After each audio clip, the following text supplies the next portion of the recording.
the haunted house, like the Franklin Day, and all these events are just getting bigger and bigger and more popular. And I'm smiling because we become a victim of our own success. And the more popular they become, the more planning and work needs to go into it, but they're well worth it. And just a quick reflection, Naaman Williams, a lot was mentioned about that. It was a rededication.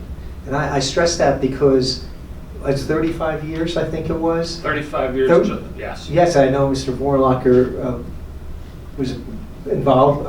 You were on the first one, I don't know, that was a little bit before you got on the force. But So, just a little bit before, yeah. Not much. No, I know. 3 years before. Real quick, Naaman Williams was a lot of things to a lot of people. He was a legend. And we learned, I thought I knew, and I feel I know a lot about history, but I learned a lot that day.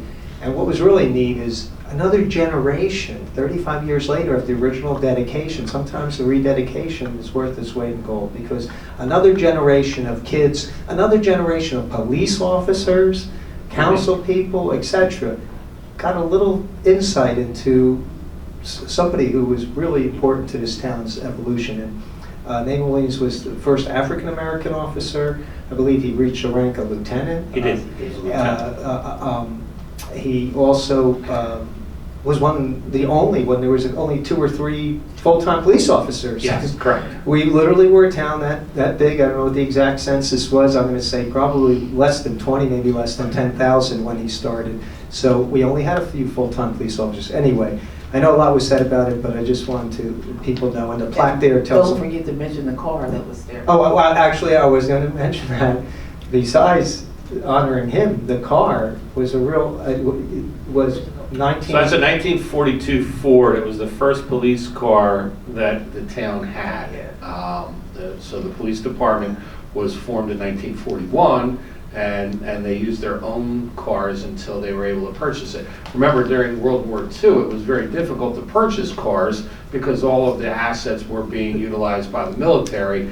And so that car actually was a military-style vehicle that the town was able to obtain in 42. And he drove that car. And he drove that car. Police, and I think it was Guaranteed Motors? Or? Guaranteed Motors, Pete DiGiovanni, who passed away about a little more than a year ago, labor of love. His father's Guaranteed Motors was the car dealer who was able to obtain that vehicle in 1942.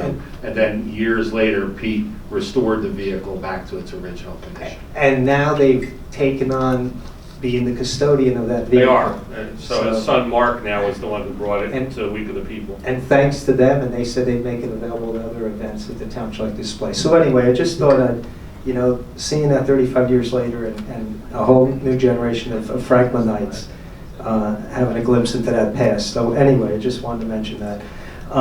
Thank you, St. Matthias, for opening their doors up to the vigil that was mentioned earlier. This week, or next week, Councilwoman Robinson was mentioned about a very important issue of making sure Franklin's emergency management plans are constantly reviewed, updated, and kept up to standard. We are meeting next week. They have meetings on average about 4 times a year, and one of the issues I believe we will be doing is going back and looking at the new requirements that I believe came down from the state or county. I believe specifically, well, we have to keep a lot of things up to date and improved, but I believe one was specifically about our convalescent centers, our nursing home, rehab centers, etc., which we have plenty in Franklin. Because if there's one thing the last month has told us is that natural disasters are out there, they're happening, and they're going to continue to happen. And fortunately, we're spared most of the time in New Jersey. We all remember Sandy and other events that make it an absolute requirement that towns are up to date on those issues. And not just up to date, looking at ways to even improve them even further. And I'll gladly share that with Councilwoman Robinson after the meeting next week. The Hamilton Street did not meet because Hamilton Street Advisory Board, because one Monday, two Mondays ago was Labor Day, of course, and this past week, I believe, last night was 9/11, and there was other events. I believe they stepped aside to allow people to participate in. But things are moving along, and we will be meeting, I believe, in 2 or 3 Mondays from now. But the projects on Hamilton, as people know who drive down there, are excelling, and new ones are also going to be started shortly, my understanding.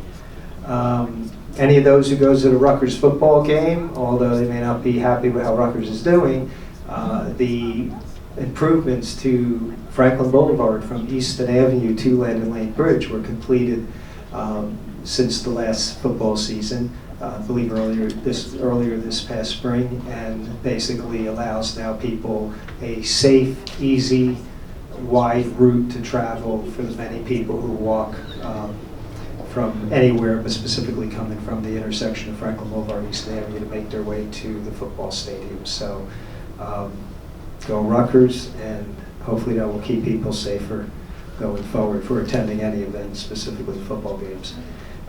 Believe that's it, Mayor. Thank you. Thank you.